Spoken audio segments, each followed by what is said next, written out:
thank you so much for that.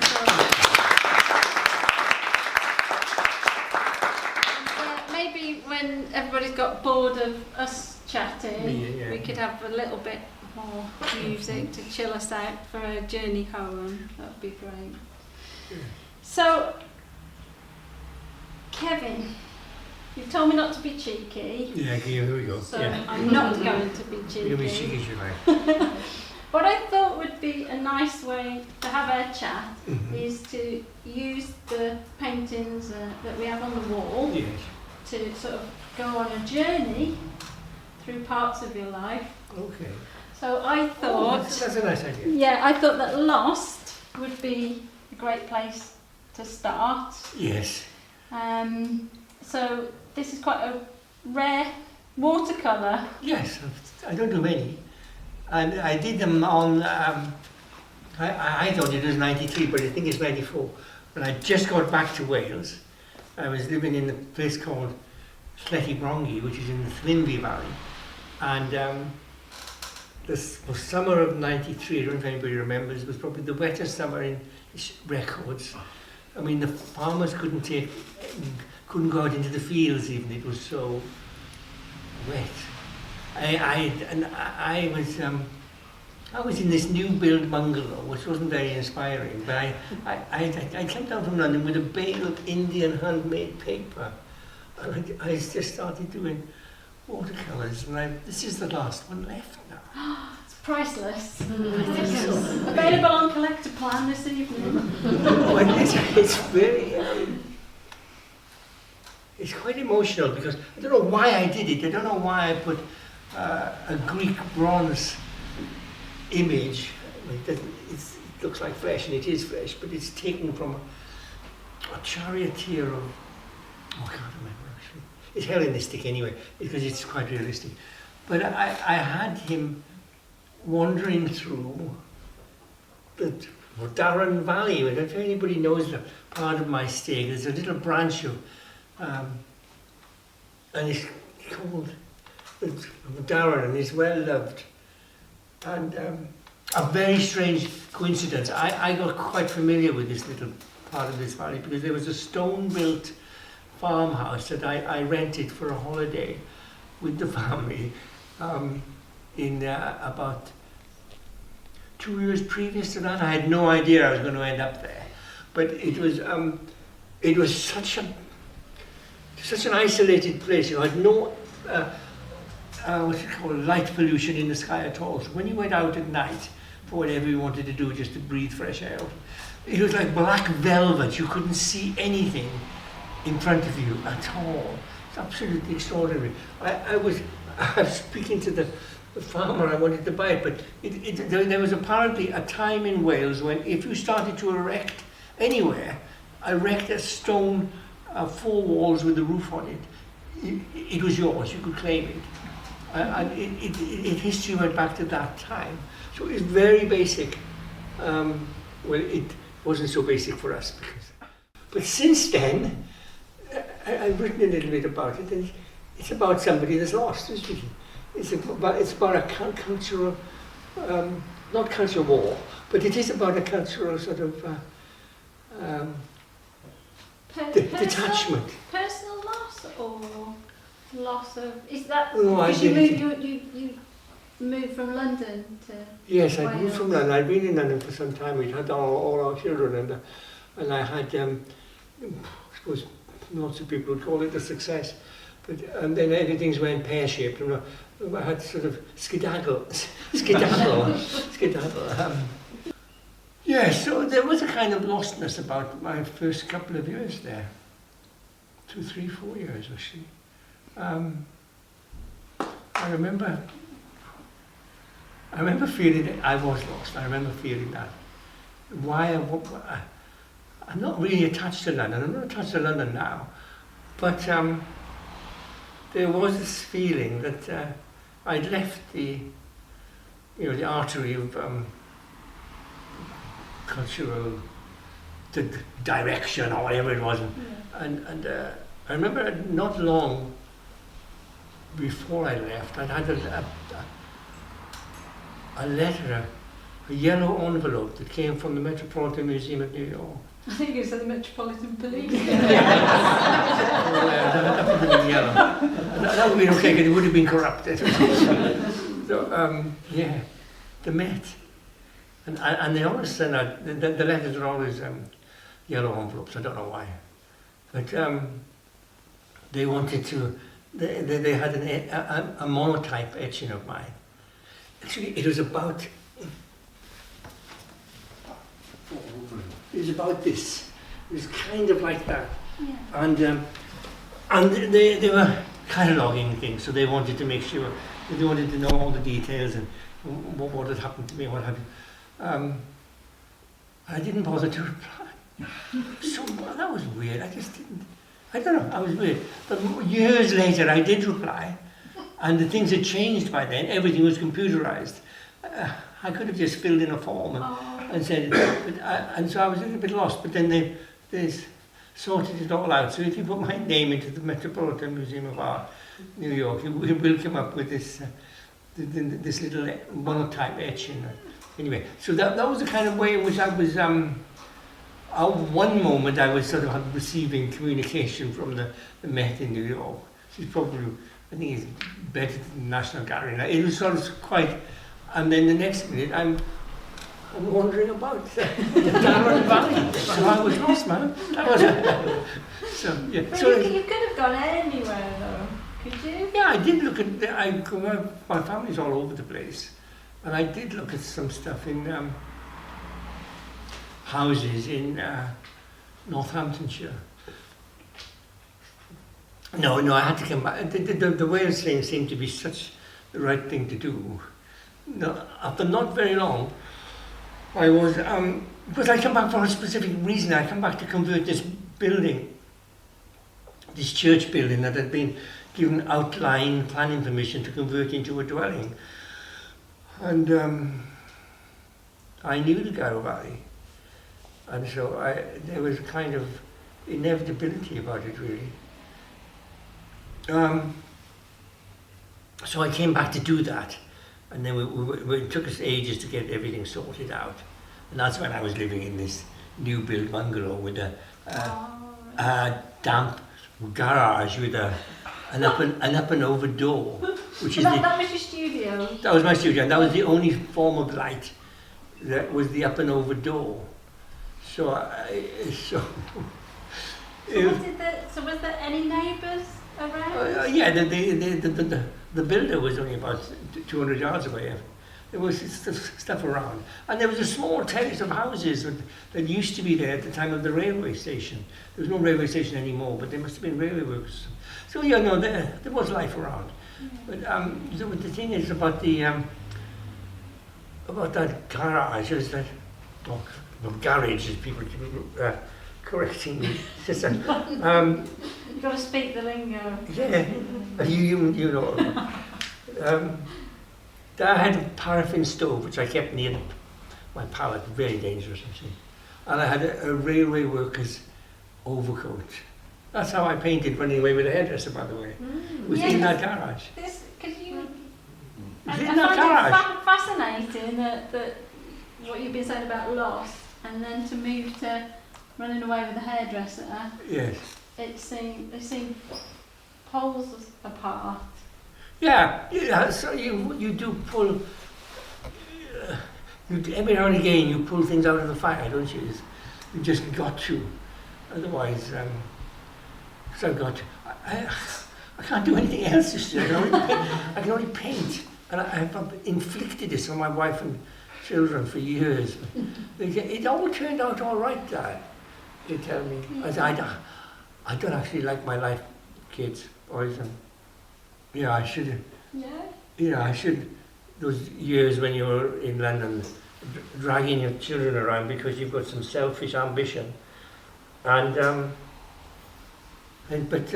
no, it all turned out good, Dad. Don't keep saying that. So you're granddad now? Oh, a few times over. No, I'm only a granddad. I'm not a great granddad. You're not a great granddad yet? No, I'm not yet. Did you know something I don't know? I don't think so. And how does that sort of change your perspective? Because you talked about sort of feeling like you were dragging your family around, and now they've grown up and said, actually, you're all right, Dad. What you was all right, and now you've got grandchildren. Yes. Yeah, my grandchildren, oh God, they're all so good actually. And it's all down to Sue Nunley. Yeah. Yeah. Yeah. So. Because she brought them up, you see. I was just down the East End or in the studio most of the time. You were a postie as well. I was a postman for five years, yeah. You had a proper job. I had a proper job with a proper income and some overtime, and it paid for the studio rent. It didn't take us on holidays. But you could have, I remember you telling me that some of your friends were doing lecturing and... Yeah. But you decided to be a postie. Yes, yes. Well, it wasn't easy to get a teacher's job in, to get a lecturer's job in art school. I did keep trying. I used to get off my bike when I got to the library and go into the reference newspaper rooms that most libraries had then. The Guardian on a Tuesday, kind of the back pages were good for posts, vacant posts in the art school world. So I must have been trying. I wasn't being sort of heroic or something because, I must have been trying. Yeah. Anyway, I did eventually. I got working with St. Martin's in Canterbury and Hull, but that was after I said goodbye to the post office.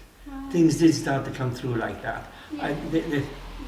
It was quite a lot of money actually, but it was mainly because you were paid on a scale that they took account for the fact that you didn't have 3 months holiday a year.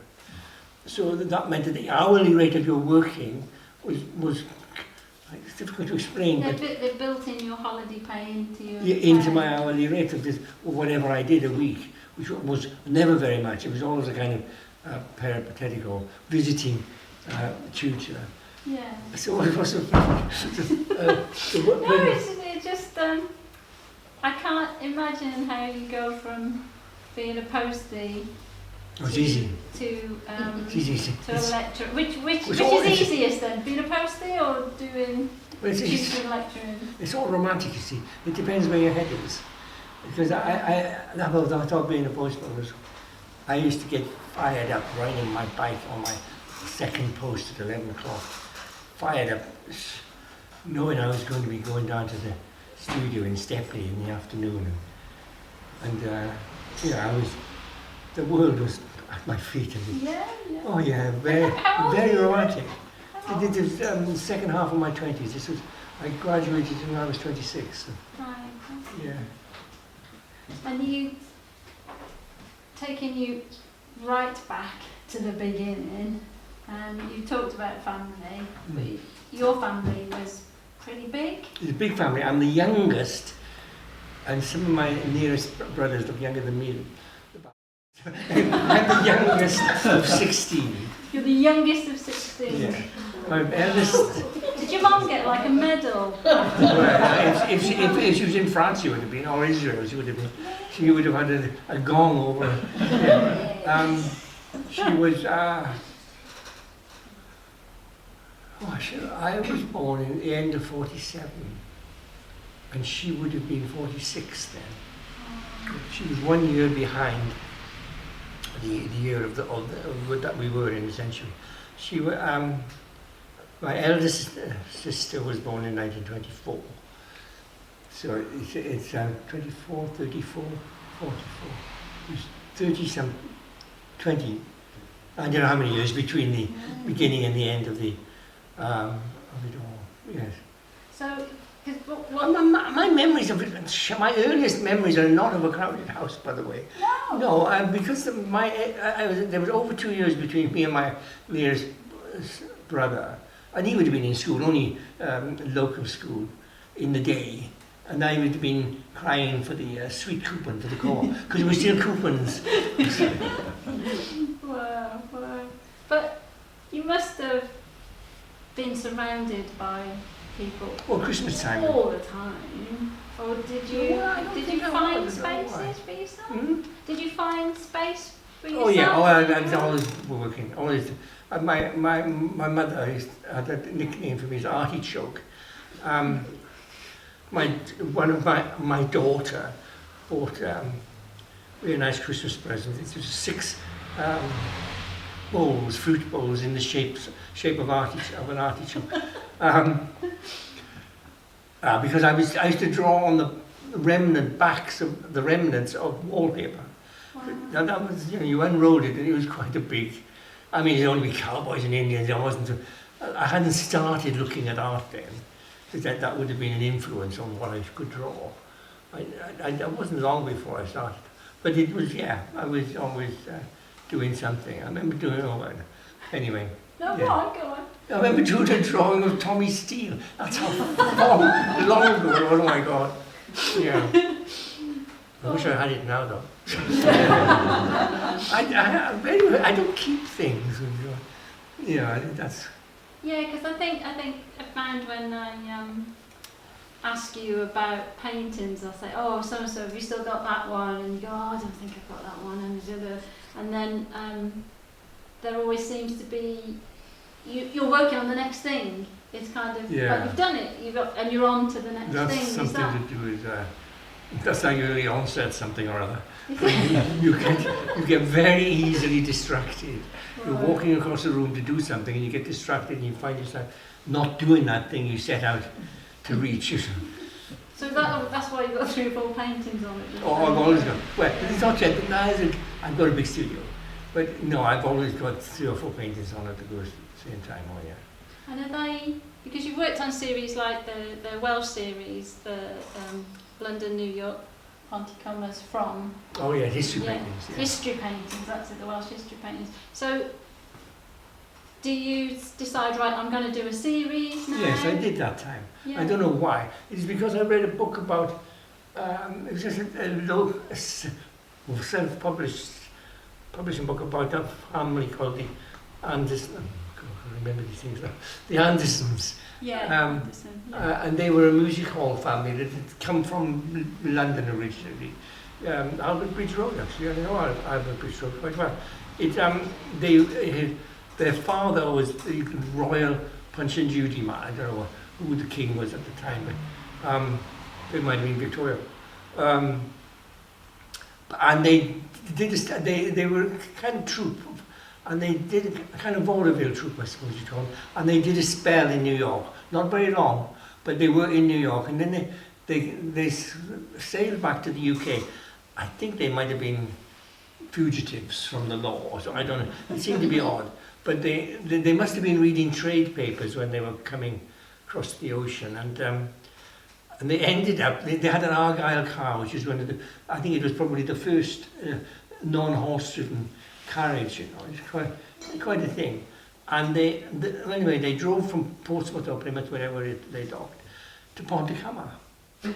I mean, the valleys were very busy places then, and they had a lot of wealth in them. I mean, they might have been just workers at the time. Well, but you didn't go out of the valley to spend your money. You spent it in the valley. So you had theatres and you had. It's completely different to what it's like now.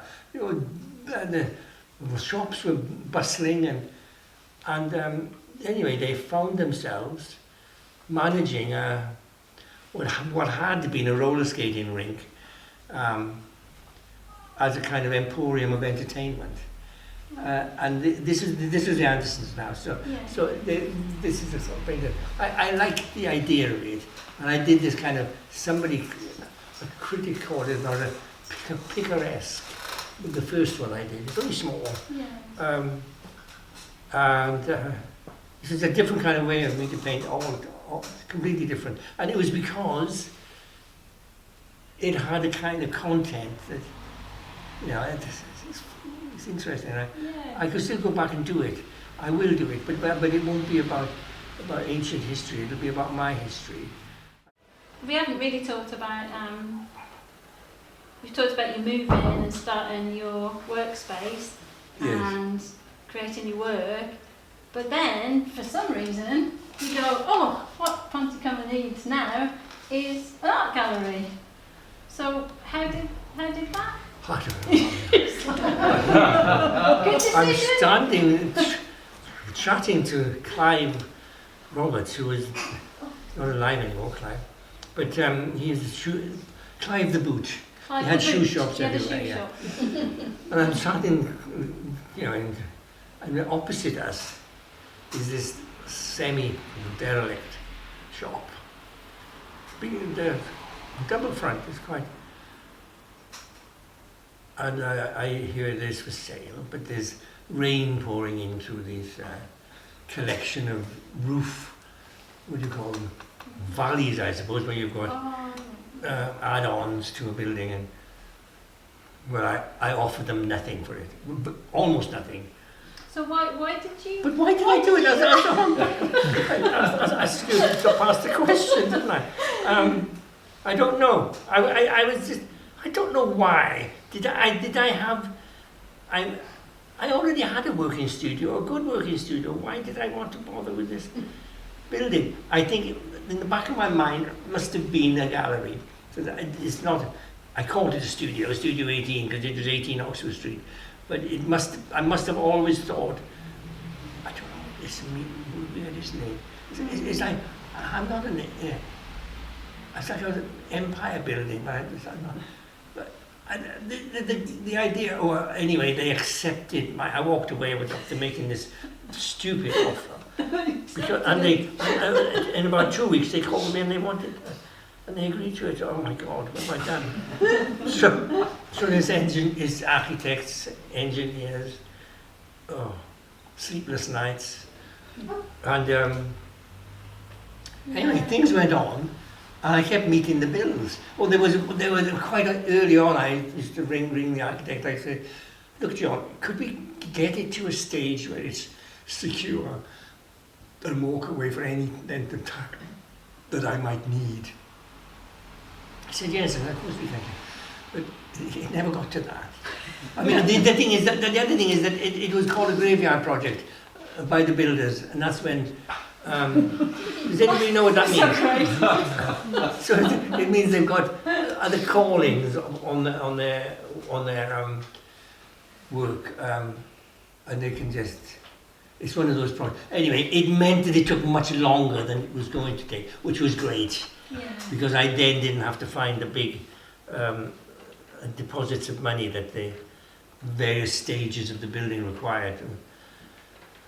And I found that I was not only doing that, but I kept on coming into quite nice sums of money to not just get it done, but get it done at a, with nice place, sort of a fabrication to do this glass and steel stairway and so. Because I think that's we'd seen your post office years at the Valley's Kids at Art in the Attic, and I think that was around the time when you were saying, "Oh right, I'm nearly ready to open," and by chance we do the stickies, and you said, "Oh, come and do some sticky labels for the front of the gallery." Oh, of course, yes. Yeah, that's how we got to meet. Yes. No. But is it now a place that you can enjoy? That you can work, no, it's a bit of a headache now. If anybody wants to buy an art gallery in Ponticama. But you're changing it, aren't you? I'm changing it to my museum. Yeah. Somebody sent me a link from Financial Times. Saturday's Financial Times is quite good for the arts and stuff. And it's about these artists, these big-time artists like Tracy Emin and Damien Hirst.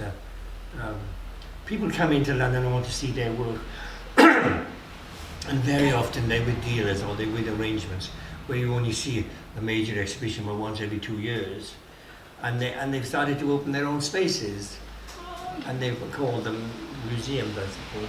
But I thought, well, I did that 6 years ago. Studio 18 was all the first of all. Trailblazer, then. I was that as well. Yes, Trailblazer. Yeah. So, but you're still connected to London through the Flowers Gallery. Flowers Gallery, yeah. So, can you talk a little bit about the relationship that you have with them and why you think it's lasted such a long time? Well, it's my third London dealer, really. But, yeah, I don't know why. Because they're not trailblazers, I suppose. They stick with, there's an interest in my art, and they, not as much as it was. When I went down to come back to Wales in '93, for most of the rest of the '90s, my living wasn't enormous, but it was kept alive as an artist because of interest in London. And then they switched to Germany and America. But for me, what's interesting is Running Away with a Hairdresser painting. It's the only painting where people have come up to me and said, I know the hairdresser, or I am the hairdresser, or I know that street, I know who they are. I used to live in that house. Yes, yeah, and people say that to me. And when I was working with some young children, and we were recreating it with puppets, I know it sounds horrendous, but it was great. A lot of them thought the man was the hairdresser, Yes. and not the woman. Yes. So, what is the truth? There isn't any truth. Somebody said a long time ago that ambiguity is good for the potential for communication. Is that another way of saying you're just being cheeky? No, I can't make up my mind. No, it started, the first painting was just simply called Running Away, and it was a single man, torso of a single man, his arms pumping, and the smoke-filled sky behind him. So he's running away to go to university or something. But I thought that this is a simple, very often the strongest paintings are the most, there's a simple emblematic image, and that was Running Away. But I thought it's too good just to be that. The message the image can be used in other ways. So I thought I'd put another figure in it. So it became a big painting. So it was the whole body. So but it was him first. So he was running away. What am I saying? You're telling me that the hairdresser's bad? No. It's not. He's running. I thought we had a scoop. He's not running. He ceased to be running away to university or running away to get away from his roots, running away to better himself. All of a sudden, I thought it more potential for communication. So he's just running away with the girl. He's just going around the corner to shack up. That's it. All it could be. That's how. From being this grand idea, it had become frivolous. Yeah. But and that's the story, really. But then I didn't have a title by that stage. Well, no, I didn't have a title. But by that stage, it was an idea of running away. Yeah. That remained there, running away. But it was running away for different reasons. So this is interesting. You know, gone is the smoke-filled sky and and the hopeful. So it was that. So why the hairdresser? I don't know. Well, there are. Yeah. Well. But my brother, Susan's half brother, Susan's half brother. And Susan was your. My wife. Yeah. Had left his wife for a hairdresser, and that actually happened. And Kerry lives quite near me now. This is the hairdresser, and she has spread. Yeah, and I wasn't aware of it. So she's probably the hairdresser. Yeah, I think she said, I'm the hairdresser. Yeah, where was that? I think it was at your place. Oh, well, that's a possibility then. Because then other people have come to me and said, well, no, not that they're the hairdresser, but it could be Kerry, but I don't know, because the title's just, it's weird. I mean, are there any writers here? Because things come, it's very, very difficult to understand what's there in the air and what's going to, and it's just some things land on your shoulder. Yeah. Oh, you're so kind. You give me ideas, you know. And does it Like lost? Yeah. So you don't think I am painting lost now, you think I am doing a painting and it's about this, and there is often a narrative, or is there always a narrative? No, there's because I don't actually portray people who are standing in front of me.